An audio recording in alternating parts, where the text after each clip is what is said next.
Assalamualaikum warahmatullahi wabarakatuh. Halo anak-anak, bagaimana kabarnya? Tentu Ibu berharap kita semua dalam keadaan sehat dan ceria. Nah, saat ini kita akan belajar tentang cara mendeklamasikan puisi. Kalau di pertemuan atau di pembelajaran yang lalu, anak-anak sudah mencoba untuk membuat puisi dan juga sudah mencoba untuk membaca puisi. Nah, kali ini kita akan belajar bagaimana caranya untuk mendeklamasikan puisi. Simak video berikut ini ya. Langkah-langkah untuk mendeklamasikan puisi. Yang pertama yaitu pahami isi puisi. Nah, ini harus memahami isi puisi dengan cara yaitu membaca puisi sebelum dideklamasikan, sebelum ditampilkan. Jadi supaya anak-anak bisa lebih tahu, lebih paham. Yang kedua yaitu memberi tanda jeda untuk memudahkan pembacaan puisi. Nah, tanda jeda yang bagaimana nanti akan Bu Ari jelaskan di slide selanjutnya. Yang ketiga yaitu berlatih untuk mendeklamasikan puisi. Yang keempat, menghafalkan puisi yang akan dideklamasikan. Dan yang terakhir yaitu mendeklamasikan puisi. Nah, kemudian hal-hal apa saja yang perlu diperhatikan dalam deklamasi puisi? Yang pertama yaitu ekspresi wajah. Nah, apa itu ekspresi wajah? Ekspresi wajah itu contohnya seperti ini. Ketika anak-anak membaca puisi itu tentang puisi ceria, puisi gembira, maka ekspresi wajahmu itu juga harus ceria, jangan sedih, jangan murung. Nah, demikian juga ketika kalian harus membaca atau mendeklamasikan puisi itu puisi tentang kesedihan, maka wajahmu juga harus sedih. Gitu ya, tapi meskipun sedih tetap harus membacanya dengan penuh penghayatan. Yang kedua yaitu lafal. Lafal ini kaitannya dengan pengucapan huruf vokal, huruf konsonan yang harus kalian ucapkan melalui bibirnya itu harus jelas. A, I, U, E, O-nya harus jelas. Yang ketiga yaitu intonasi. Nah, intonasi ini ada saatnya membaca itu diberi jeda. Nah, tadi sudah ada beri tanda jeda. Nah, nanti kita akan lihat bagaimana caranya supaya nanti intonasinya itu lebih jelas. Yang keempat yaitu tentang irama. Irama ini tentang cepat atau keras atau lembutnya bagian dari puisi itu yang harus kalian baca, itu irama.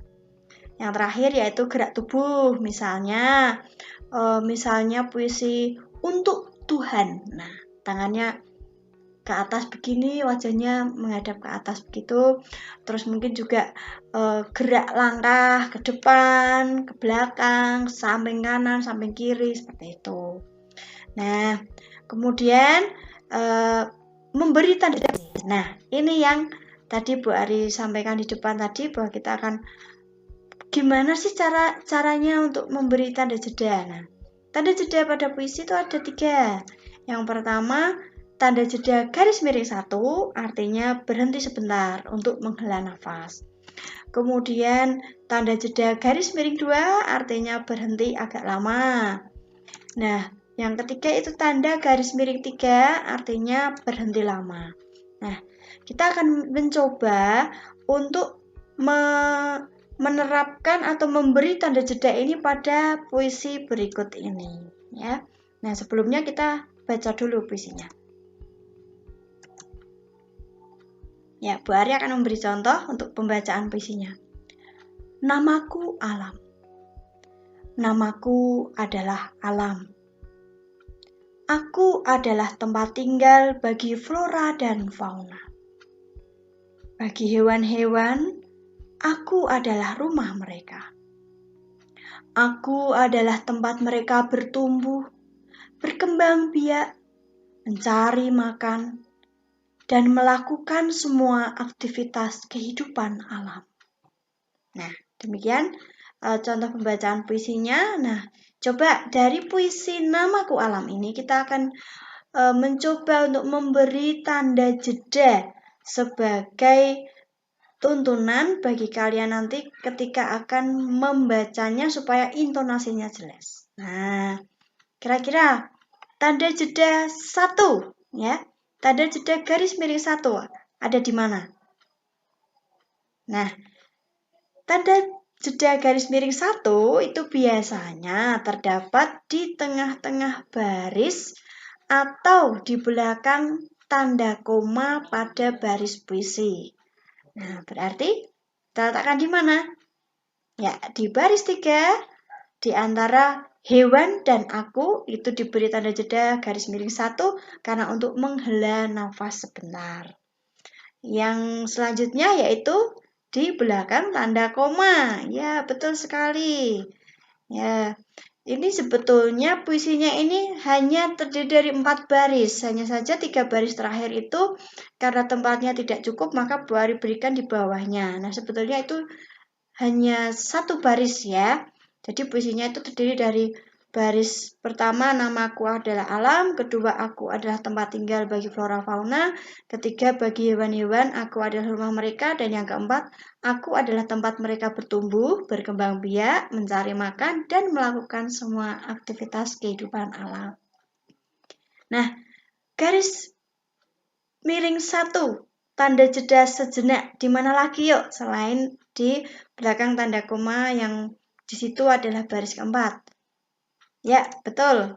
Nah, setelah berkembang biak ya. Kemudian yang satu lagi setelah mencari makan ada koma lagi. Nah, kemudian kita akan lanjut di garis miring 2 sebagai tanda jeda berhenti agak lama ya. Nah, garis miring 2 itu biasanya atau tanda jeda agak lama itu biasanya terdapat di akhir baris, di akhir setiap baris dalam bait puisi. Nah, berarti ada di mana? Ya, baris pertama terakhir setelah alam itu berhenti agak lama. Kemudian di mana lagi? Ya, di belakang fauna ya, baris kedua. Kemudian ada lagi? Ya, di baris ketiga setelah mereka. Nah, itu letaknya di situ ya. Jadi, ketika ada tanda itu, anak-anak membacanya berhenti agak lama, ya. Berhenti sejenak, agak lama untuk sebagai perpindahan baris. Yang ketiga yaitu tanda jeda garis miring 3, yaitu menandakan bahwa di situ berhenti lama. Nah, biasanya terletak di akhir bait puisi. Berarti ada di mana? Ya, di baris terakhir ya, kehidupan alam. Nah, biasanya kalau puisi tidak hanya terdiri dari 1 bait. Ya, ada bait 1, 2, 3 dan seterusnya. Nah, jadi tanda jeda garis miring 3 itu diletakkan di akhir bait puisi atau misalnya jumlah baitnya lebih dari 1, maka untuk ke bait selanjutnya itu berhenti lama. Begitu anak-anak.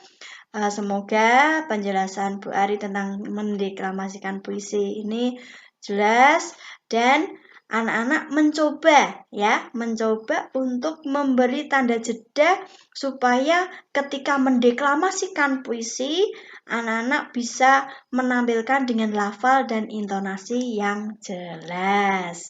Gitu. Terima kasih. Selamat mencoba dan sampai jumpa.